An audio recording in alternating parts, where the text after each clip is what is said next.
दिलवा में आवे सुकून हो जहाँ उतरे भवानी।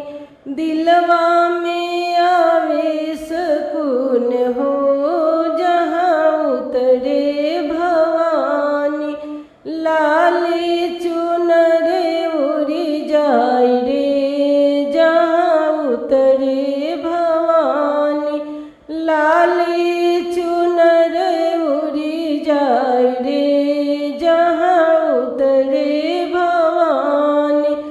ना हमरे मैया के महला दू महला, ना हमरे मैया के महला दू महला, क्षण में महल बनी जाए रे जहाँ उतरे भवानी।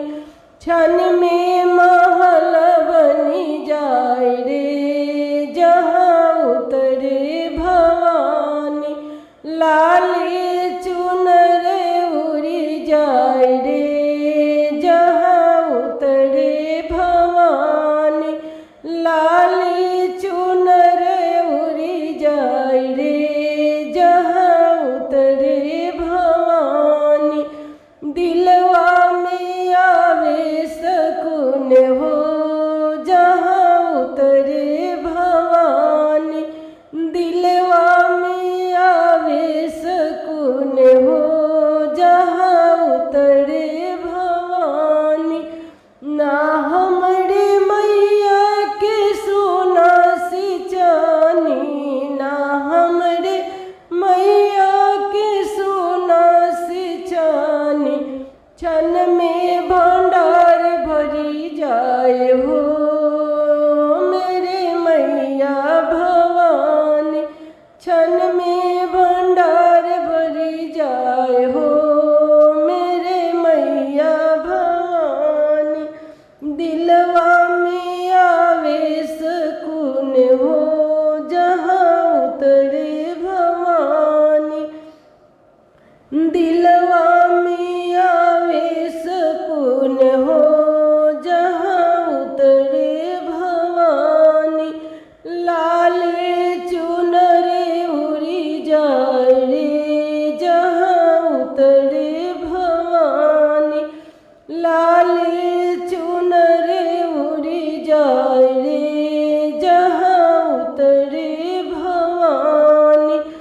ना हमरे मैया के लहंगा पटुरवा, ना हमरे मैया के लहंगा पटुरवा, क्षण में चुनर भरी जाए रे जहाँ उतरे भवानी। क्षण में चुनर भरी जाए रे जहाँ उतरे भवानी।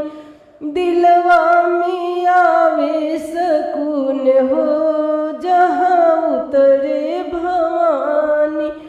दिलवा में आवे सुकून हो जहाँ उतरे भवानी।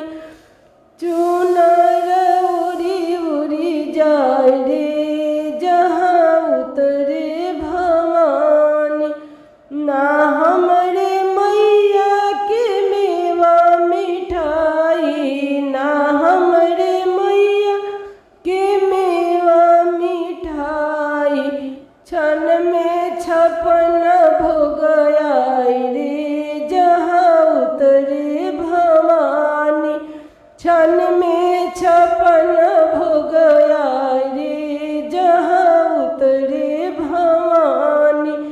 लाली चुनर उड़ी जाए रे जहाँ उतरे भवानी।